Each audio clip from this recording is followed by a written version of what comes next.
Afternoon all. Brad Delaval, Assistant Commissioner on duty for the State Operations Centre for DFES.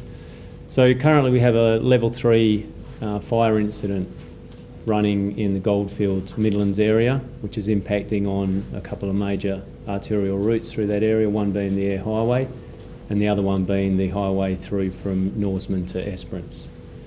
This is impacting a lot of travellers, industry and other motorists that are travelling through that area.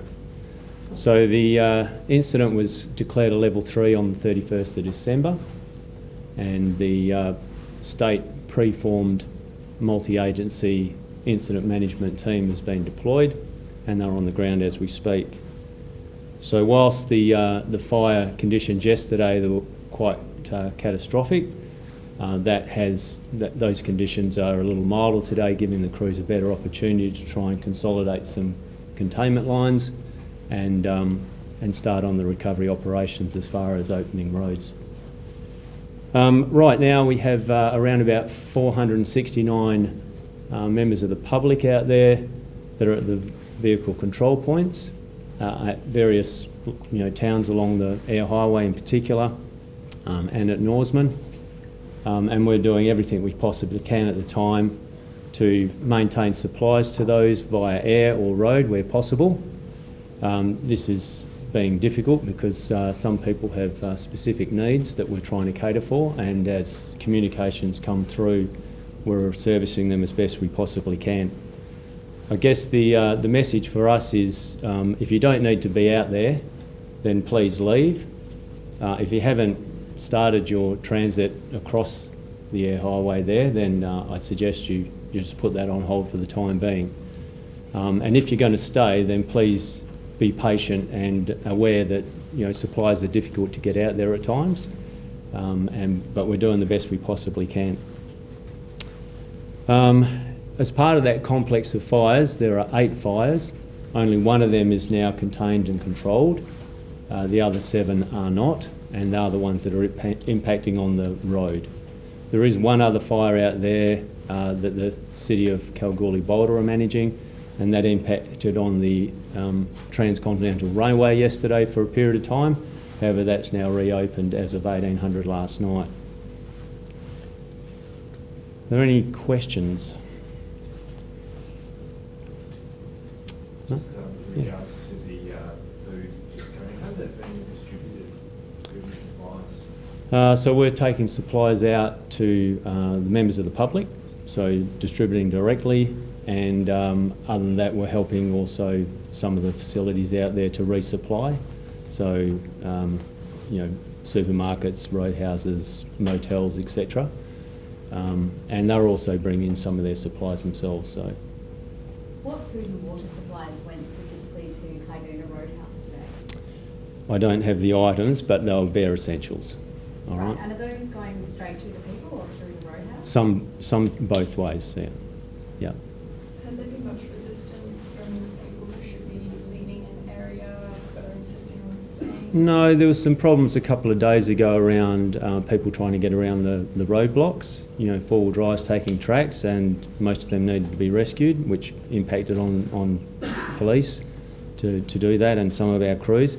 So that's taking our focus away from firefighting and putting the effort into opening the roads, of course, and protecting assets. So we don't encourage that at all.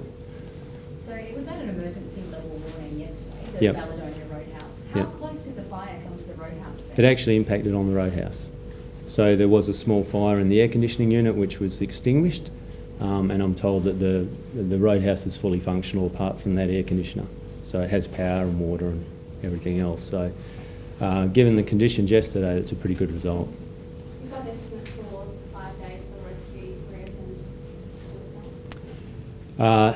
Because we had that impact yesterday, that's changed the game a little for us. And until we've done that assessment, it's pretty hard to gauge. But as I said, I just want to reiterate that we're not going to open the roads until it's safe to do so. And if you're in that area and you don't need to be in that area, then we'd suggest that you leave.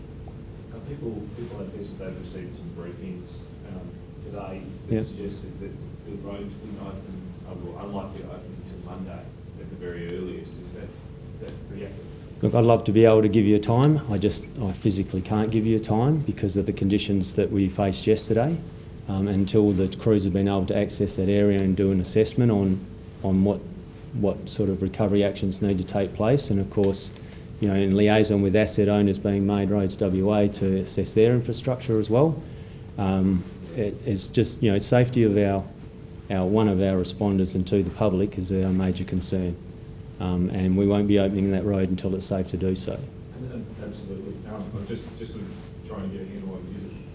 I think it had been said yesterday, we've been told that it wouldn't open for 5 days Yeah. weather conditions. Is that sort of the minimum? I wish I had a crystal ball. So the other thing we need to think about is that come Monday, Tuesday, the weather turns, you know, back to where it was, catastrophic or severe at least, extreme. What does that bring? We don't know, and we've got some dry lightning involved in that. So these 8-9 fires all started by lightning. That occurs again. I wish I could give you an answer at the moment. I can't. No, just managing expectations. Yeah. Because people will watch this tonight, and Yep. they are all watching the news out there. Sure. Are we saying likely to be days, though? I would suggest days. Yeah. How fast are the fires travelling? So yesterday, reports between 6 and 10 kilometres per hour rate of spread.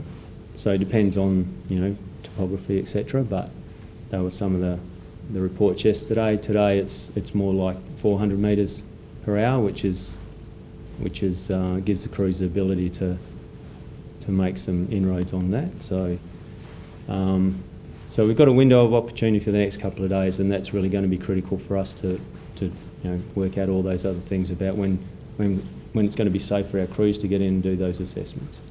We've got a rough estimate as to how many hectares have been burnt by these 8 fires? Yeah, it's up to over 325,000 hectares at the moment across the complex of fires. Yeah. The biggest of those are the one around Norseman. Yeah. So we can take some more questions at the end, but can we just let John from Main Roads say something? Thank you. Sure.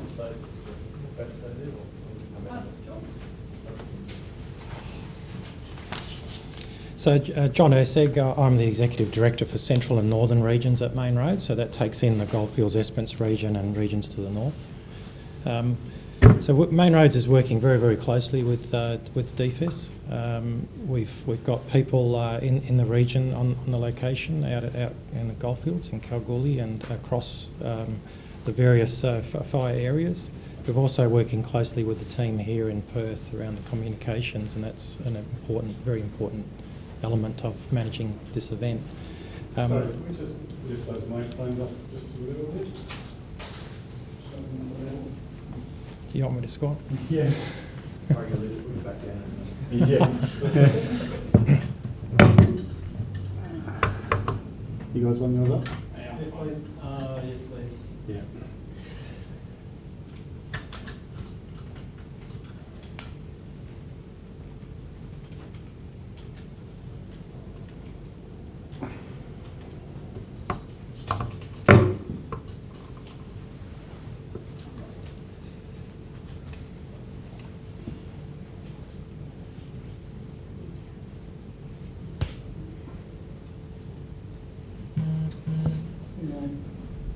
Sorry about that. It's okay.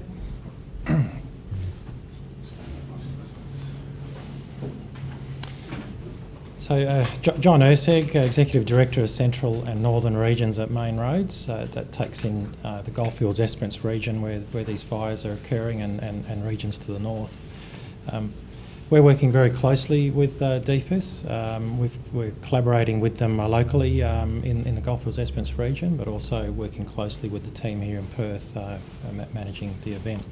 Our main involvement is in helping to coordinate road closures and also manning those road closures and, of course, disseminating important traveller information around the status of those road closures. Our road closure information is available via our Main Roads website. There's a travel map at the website. Certainly encourage and urge any people that are interested in getting the latest information on road closures to visit that travel map site. We also have a 138 138 contact number available 24/7 for people that want additional information. We've certainly been very conscious of the strategic importance of keeping people out of the area, and with our messaging and coordination of information that we're providing both on our website and various media platforms, but in addition with variable message boards that we've located across the network here in between Perth and Coolgardie. We've got several variable message boards that have been providing that information, and we've also coordinated with our colleagues in South Australia to provide variable message signs at Ceduna and Port Augusta to try and encourage people not to proceed into WA until this is under control. We've also got contact with stakeholders, key stakeholders, particularly the freight industry. We have a network of contacts there, both locally and nationally, and there's been very good communications within the industry that's actually helped to limit the number of heavy vehicles and freight vehicles that have been coming into the area. There's been some questions already about, likelihood of road reopening and so on, and certainly just reiterating that it's unknown at this time as to when that might occur. It's really important to remember that that won't be occurring until it's absolutely safe to do so. From a main roads perspective, we're working very closely with DFES to understand that, and there are some protocols that need to be followed at such a time when we consider reopening. We need to assess potential damage to the roads, undertake any emergency repair works that may be required to enable roads to be reopened safely. But we'll be working very closely with DFES to understand how and when that might occur as soon as it's safe to do so. Has there been any coordination with your counterparts in South Australia? There's been some criticism that perhaps maybe on the South Australian side before the people weren't necessarily informed that they should maybe reconsider their travel plans across the North? We've had contact with our South Australian counterparts. I think it's fair to say that as the scale of the emergency sort of grew and was understood, that there wasn't necessarily initial action taken, but certainly in recent days that's been done. Just to clarify some fire, I think people are saying this would be the fourth day that they've been stuck in some of these little towns and whatnot. When were the messaging boards you're talking about going up along the side of the road? From the Perth side, we've actually had messaging boards up since before Christmas, because this whole scenario of fires started before Christmas. So we've had message boards between Perth and Coolgardie during that whole period of time. We've fortunately been able to turn them off a couple of times when there was some lapses earlier, but they've been there the whole time. In South Australia, they've only gone up more recently on the South Australian side, but certainly on our side, they've been up quite some time. We've seen a photo of like a handmade sign put up at the border prior to those getting up, because the road closed, don't go through. Yeah, Are you aware of those? I've seen that photo as well. Yes, I have. It was not standard, but I think effective. Any other questions before? Should we move on to? Okay. Need to lower these now? Right. Well, good afternoon, everyone. For those who don't know me, my name is Paul Steele. I'm the Acting Deputy Commissioner for the West Australian Police Force. So the first thing is that I can't reiterate strongly enough the importance of the safety information that DFES and Main Roads have provided to you today. The road closures that have been put in place by DFES and established by Main Roads have been done so solely to ensure your safety and the safety of the community. The WA Police Force will continue to work with Main Roads and those establishing those road closures to keep them in place, just to maintain your safety. The outback can be tough at the best of times, And the last thing that we want to see in an emergency like this is people trying to take back tracks, trying to take back roads and becoming stuck themselves. We've already seen vehicles become stuck, and that has taken away important emergency services from their role in terms of combating these fires to try and keep the community safe. Historically, we've all seen the catastrophic effects of where people have come across unexpected fire, and our role in terms of maintaining these road closures is solely about your safety. Can I ask that people be patient? If you do come across one of these road closures, understand that they are not there to inconvenience you. They are to keep you safe. They are to keep emergency service workers safe. And I ask that you respect that and be patient in those circumstances. Finally, I ask you to stay safe. Look after yourself, look after your mates, and help us to keep the community safe. Any questions? Your officers out there, are they sort of communicated whether or not people out there are getting a little bit edgy? We've just been told there are some families that are kind of running out of money and whatnot, paying the high prices in some of these little towns. There are all of the emergency services are providing a variety of services for those members of the community. We held a state emergency coordination group meeting earlier this morning, and it was established with communities and other government departments that a lot of work is being done to make sure that those people are appropriately catered for. Just to clarify, I'm not sure if you direct this to as well, but who's actually providing the supplies that are going out there?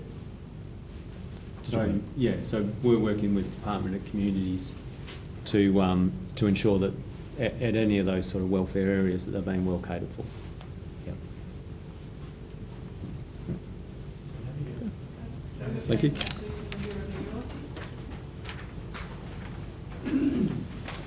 Thanks. My name's James Ashley. I'm the State Manager with the Bureau of Meteorology here in Perth. I'll just talk quickly on the weather conditions that are confronting the fire area and also the risk of a tropical cyclone next week. So cooler conditions today across the fire grounds with the southerly change that moved through overnight, and it'll gradually warm up, and we're expecting a return to dangerous fire conditions by Tuesday of next week. Not dissimilar to what we experienced yesterday with gusty northwesterly winds, hot temperatures, followed by a strong southerly change that moved through yesterday. Those sort of conditions are what we'll be building up to by Tuesday of next week. So gradual warming across the area over the weekend, and then by Monday we're back into the high 30s, and by Tuesday we're experiencing those hot northerly winds again, quite windy, and a return of the thunderstorms, so possibility of further ignitions by Tuesday of next week. As far as cyclones go, the Bureau of Meteorology is monitoring development of a monsoon trough to the south of Indonesia. We're expecting a low to form in that trough during the course of the weekend, and there's an increasing risk of a tropical cyclone to form off the northwest WA coast early next week. While it's early days and without a low forming so far, it's pretty hard to predict. There's a lot of uncertainty in the outcomes for this system. But what we are expecting is an increase in rainfall and winds along the northwest Kimberley coast across the weekend, and that rainfall to extend into the Pilbara early next week as well. We'll monitor the situation across the weekend and start issuing watches and warnings as they become necessary.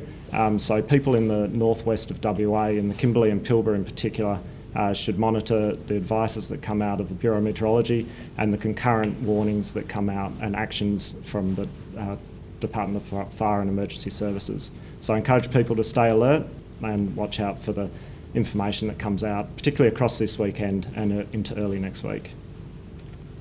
That's all I really have to say. Are there any questions on the weather front? Should people be preparing for the possibility of having to evacuate with the cyclone? I think it's pretty early stages at this stage. So evacuations and preparing for that is something that will be under advice from the emergency services. At this stage, it's more of a more general preparedness. This is the first cyclone of the season, potentially the first cyclone of the season across Australia. So it's a reminder for everyone that we're in cyclone season, should be prepared, for the impacts of a cyclone. Is it too early to say what type of brand cyclone this will be? Yes, it is too early. There's a lot of development, and a lot of these things are very dependent on exactly where it develops, how much time it spends over the warm waters off northwest WA. At this stage, we're monitoring the situation, and obviously we'll put out warnings as they become required. Dangerous conditions early next week in the area that you're talking about. What about Perth? I mean, what are we still looking at over next week? Actually, fairly mild conditions. It's been a very mild start to 2020 in Perth with the southerly winds, particularly yesterday and today, with maximum temperatures in the sort of mid-20s. There's a gradual warming trend, but we're unlikely to experience really hot temperatures again for at least the next week. It's still relatively early in the summer and bushfire season. Are there any concerns about more serious heat waves or major bushfires in the next few months? Oh, absolutely. It's summer in WA. It's going to be hot. If it's not hot in Perth, it's probably hot just inland from Perth. So fires are always a risk, and we always have hot, windy conditions at various times as the weather patterns move through. So those conditions can deteriorate and be quite dangerous for firefighting.